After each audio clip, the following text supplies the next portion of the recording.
Complex numbers, de Moivre's theorem, type 3, find the roots of a complex number. So we've already looked at type 1, where we were taking a complex number and multiplying it by itself a repeated number of times, and we saw that by having it in polar form, we were able to apply de Moivre's theorem very easily. We then looked at type 2, where we were taking some sort of a trig identity, and we're using binomial expansion and de Moivre's theorem to show that the left-hand side was equal to the right-hand side. So the third use of our de Moivre's theorem that we're going to look at in this video is to find the roots of a complex number. So we're going to start by looking at the steps, and then we'll go through the example. So our first step is the same as with type 1. We're going to draw our Argand diagram, and then we're going to plot the complex number in the correct quadrant. Once we've drawn the Argand diagram, we can then use it to work out what the modulus is, where the modulus is represented by the letter or, and that's going to be a squared plus b squared for your complex number. And then we want to find the argument of z, where the argument is going to be, using our right angle triangles, we'll look at tan theta is the opposite over the adjacent. The one thing we have to be careful of is to note the correct quadrant, because otherwise that's going to affect the value of your angle.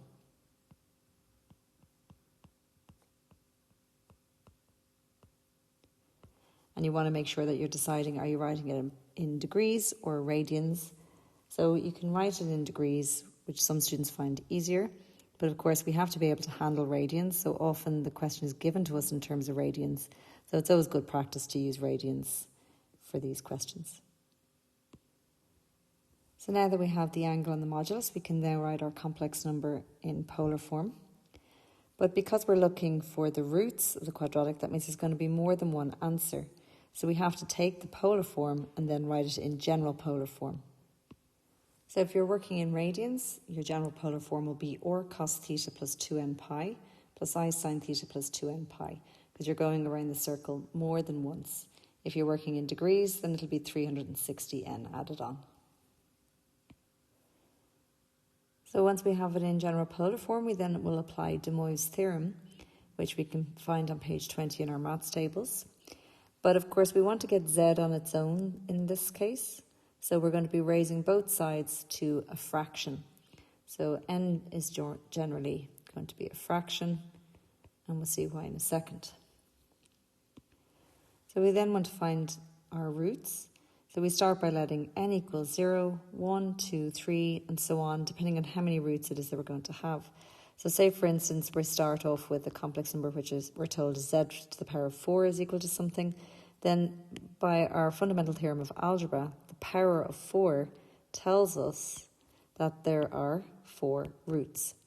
So if we know there are 4 roots, then it'll be n equals 0, n equals 1, n equals 2, and n equals 3.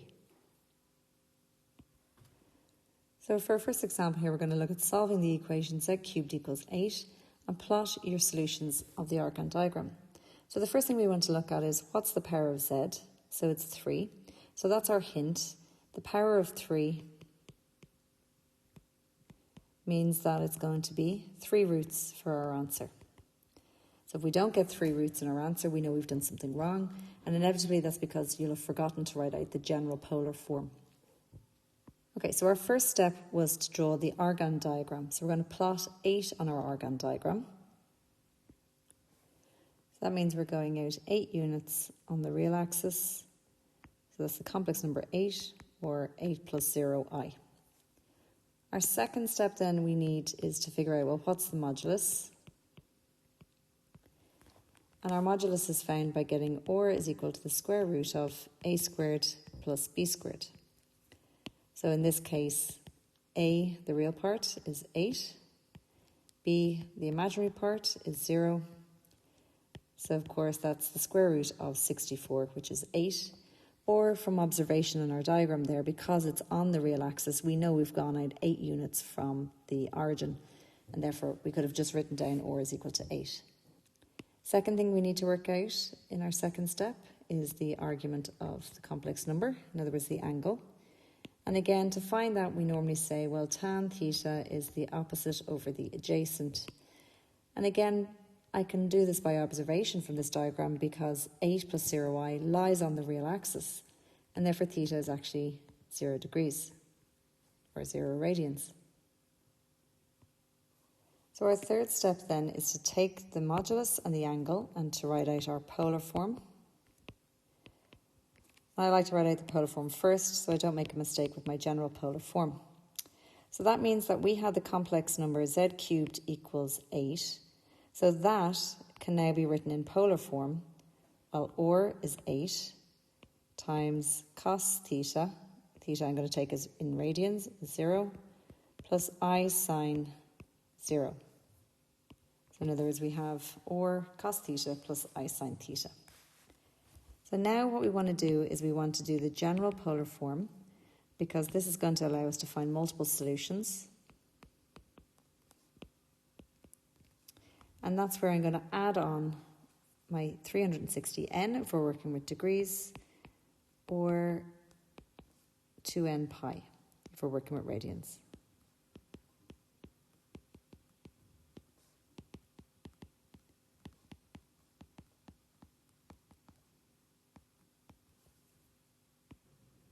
So our next step is that we want to apply our de Moivre's theorem. So what we have is z cubed is equal to 8, which we've now written in polar form to be 8 by cos 0 plus 2n pi, I sine 0 plus 2n pi. Now we could of course write that just simply as 2n pi, but I want to leave it in for the purpose of when the angle is not 0, we would have something like pi over 3 plus 2n pi there. So if I'm trying to find my roots here, what I'm trying to do is get z on its own. So we're trying to solve for z. So to get z on its own, that means I must raise the left-hand side there to the power of a third, because z cubed to the power of a third, well, that just gives me z to the power of 1. But of course, what I do to the left, I must do to the right, which means I must take my general polar form and I must raise it also to the power of a third.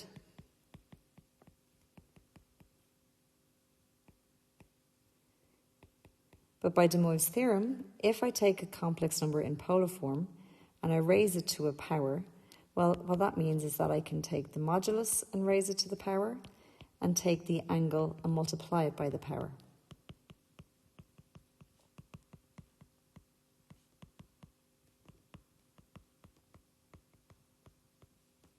So what does that leave me with? Well, the cube root of 8 is 2, and 0 times a third is still 0, and then it's going to be plus 2n pi over 3 plus I sine 0 plus 2n pi over 3. So in other words, z is equal to that. So we then use that to find our roots. And to find the roots, we know there are 3 because it was z cubed. So that means we start by letting n equals 0. So when n is 0, we're going to get the first root, which we'll call z1. So wherever there's an n, I'm putting 0. So that gives me 0 plus 2 times 0 times pi over 3. So 0 times anything is 0. So that's just cos 0 plus I sine 0. If we check our calculators in radians, we can then sub in for that. So that gives me z1 is equal to 2 times 1 plus 0i. In other words, the first root is 2. If we then do for n equals 1, well, that's going to give me my second root. So that's 2 times cos 0 plus 2 times 1 times pi over 3, so that's just plus 2 pi over 3, plus I sine 0 plus 2 pi over 3. In other words, cos of 2 pi over 3 is minus a half, plus I sine 2 pi over 3, well, 2 pi over 3 is root 3 over 2. So by multiplying across by 2 then, well, that gives me minus 1 plus root 3i as my second root. And then I have one more root, so let's sub in for n equals 2. So when n equals 2, well, that gives me my third root. So that's going to be 2 times cos. And it's 2 times 2 pi over 3. So that's going to be 4 pi over 3.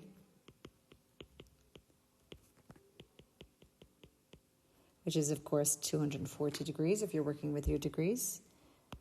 And again, I go to my calculator, making sure my calculator is in radians. And cos 4 pi over 3 on my calculator is minus a half. And sine 4 pi over 3 on my calculator is minus root 3 over 2. And that's times I. So by multiplying out my brackets there, that's 2 times minus a half is minus 1. And 2 times minus root 3 over 2 is minus root 3i. So this is my third root. Now we know we only have 3 roots from our fundamental theorem of algebra. The power of 3 meant 3 roots. But out of curiosity, what would happen if I subbed in for n is equal to 3? Well, I'd find that the fourth root is 2 times cos, and it's going to be 3 times 2 pi over 3. So that's 6 pi over 3 plus I sine 6 pi over 3. And of course, when I put that in my calculator, what do I get? Well, I get 2 times 1 plus 0i. And lo and behold, that's back to square 1 again. So we say, notice the roots just repeat. So in other words, there is only 3 roots because it was z cubed. So we have a couple of things that are interesting to note here. No matter if I kept repeating there, we'd always keep going back to the first, the second, the third root again and again and again. But what's also interesting to note is that in front of each of these roots, we always have the same modulus. So it is always 2, 2, and 2 outside the brackets. So that means that all of the roots have the same modulus. In other words, they're all going to be the same distance from the origin if we plot them on the Argand diagram, which means that if we were to draw a circle, all the roots would lie on the same circle. And the second thing that's nice to notice is that in each case, because it's in general polar form, I am constantly adding on 2n pi over 3. Well, what is 2n pi over 3? It's 120 degrees. Now, what do we notice about that?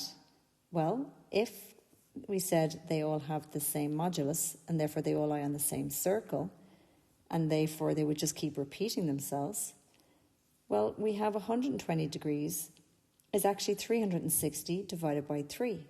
So 3 roots meant that the angle between each root was 120 degrees. So if I had 4 roots, I would have 360 divided by 4, which would be 90 degrees between each root, and so on. So let's make a note of that, and then we'll look at it on the Argand diagram to reinforce that. So if we keep subbing in for n, the roots keep repeating. Each root is the same modulus, so therefore the roots all lie on the same circle on the Argand diagram, where the centre is 0, 0, and the radius is equal to the modulus of each root. The angle between each root is 2 pi over n, where n is the number of roots. In other words, if there's 4 roots, it would be 2 pi divided by 4. In other words, there would be pi over 2 between each root, or 90 degrees. Each root can be found by an anti-clockwise rotation of 2 pi over n from the previous root. So it's important to note that that is an anti-clockwise rotation. So if we're given an Argand diagram with roots to identify, then we would need to know maybe one of them, and then we could clearly identify the second, the third, and the fourth, and so on from that diagram. So following on from that example, solving for z cubed equals 8, we can see here where we could be given the Argand diagram and asked to show the 3 roots on the Argand diagram without kind of going into solving in full. So we saw when we solved that we got z1 was equal to 2, z2 is equal to minus 1 plus root 3i, and z3 is equal to minus 1 plus root 3i. So that can be quite difficult to plot. So we have to figure out, well, is there a geometrical way that we can plot it? In other words, can we use what we know about our roots and what we know about trig to plot these surd type roots on an Argand diagram? So here you can see in the diagram on page 315 in question 4, z1 has been marked for us. It's 2. on the real axis. We know by looking at the fact that there are 3 roots that the angle between the first root, which was at 0 degrees or 0 radians, and the next root is going to be 120 degrees. So what I can do is I can use my protractor and I can measure out 120 degrees, and I know that that's going to bring me to the next root. But I need to know whereabouts it's going to go. So if I actually take out my compass and I place my compass at the origin and I extend my compass to 2 on the real axis, well, now I know that this is going to be the radius of my circle because all my roots lie on the same circle of radius 2. So therefore, if I now draw my circle, then by using your protractor, you can mark exactly where the second root is going to be. And again, if I go another 120 degrees, I can then get exactly my third root. But if I want to know what the third root is and the second root is, without having solved using my de Moivre there and just solving it using the diagram, well, I can do a bit of trigonometry. Because I know I've gone from the first root, Z1, to Z2 by 120 degrees. I've gone in an anti-clockwise direction, so an anti-clockwise rotation around the origin, and I know that I've gone another 120 degrees to get the third root. So if I count back and say, well, let's see, what is the angle with respect to the real axis for Z2? Well, 180 minus 120 is 60 degrees. If I then draw a line down and across, I now have a right angle triangle where this is the opposite and the adjacent, and then this is the hypotenuse. But we know the hypotenuse in this case is going to be equal to 2, the radius of the circle. Let's take out that right angle triangle so we can zoom in on that.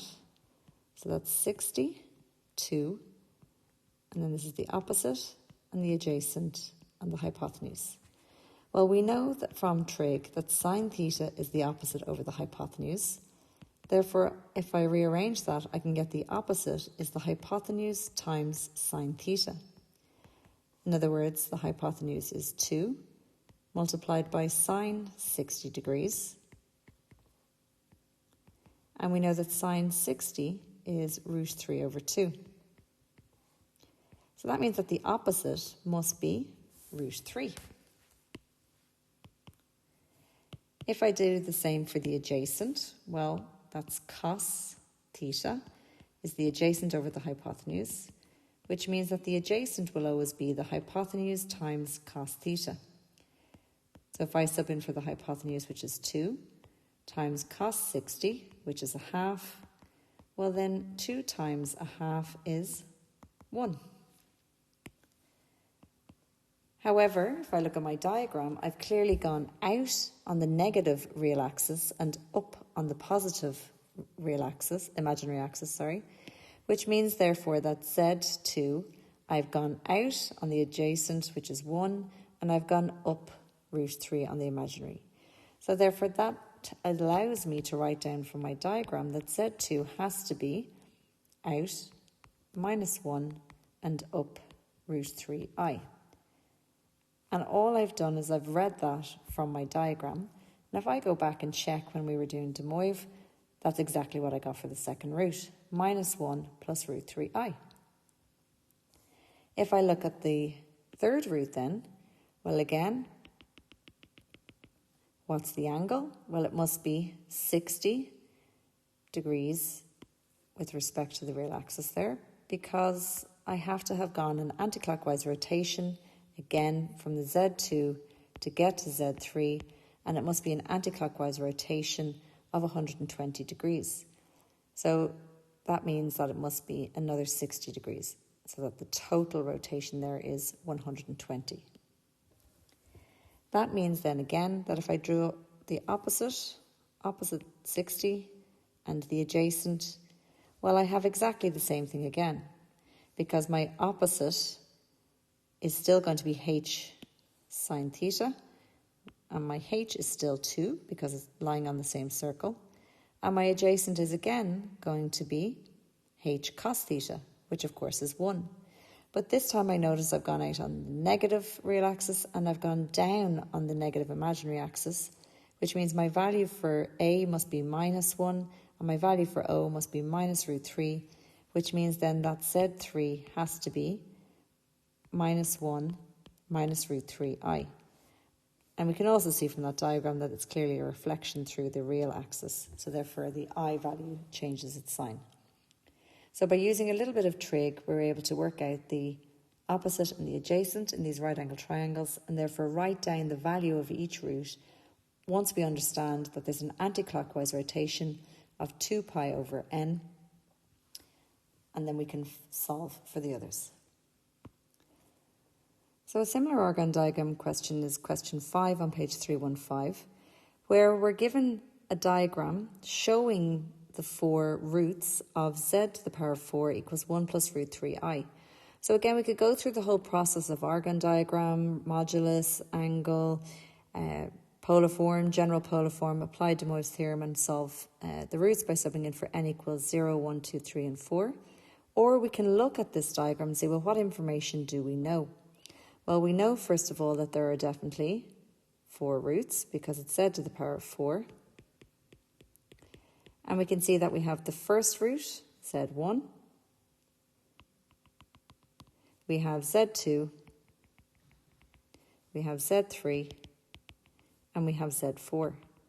Now, because there are 4 roots, well, that tells me straight away that there must be what angle between them?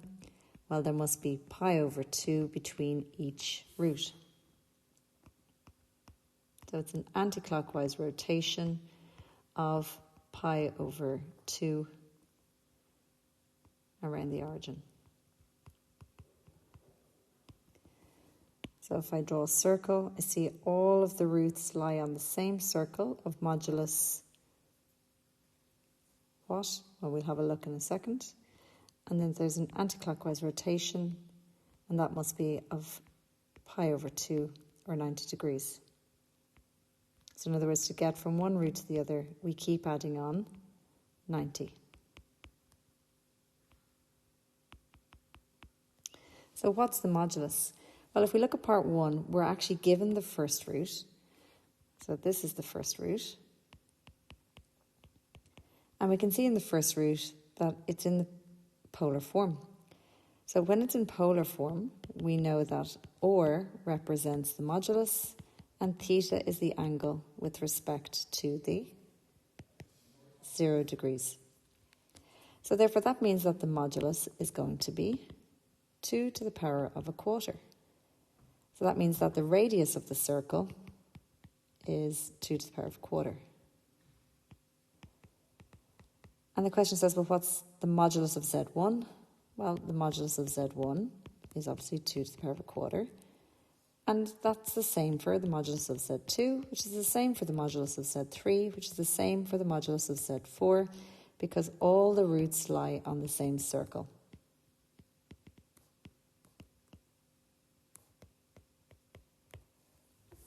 So part 2 then says, well, what is the angle? And the reason it's asking for the angle is because it says find in polar form Z2, Z3 and Z4 and explain using a geometric argument how you found the other 3 roots. So we know or is 2 to the power of a quarter, so that means we just need to find what is theta. Now, of course, if we look at Z1, we know that Z1's angle is pi over 12 from the origin. So therefore that means that this angle here is pi over 12. So to get from Z1 to Z2, there's an anti-clockwise rotation from Z1 around the origin through an angle of pi over 2. So therefore we say to get from Z1 to Z2, there is an anti-clockwise rotation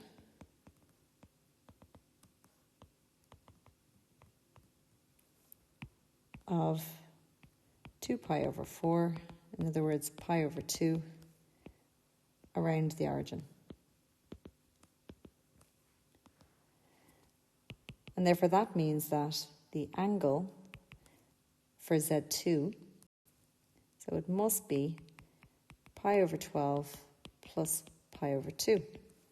So that gives me 7 pi over 12.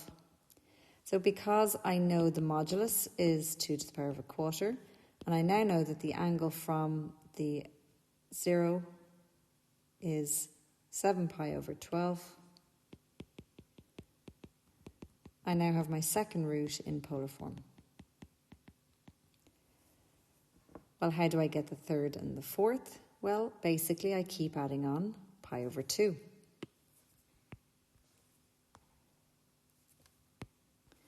So in other words, I was just at 7 pi over 12 from 0. If I add on another pi over 2, well, what do I get? I get 13 pi over 12. So therefore that means my third root is 2 to the power of a quarter cos 13 pi over 12 plus I sine 13 pi over 12. So very easy once we get the first one to simply just keep adding on another 90 degrees.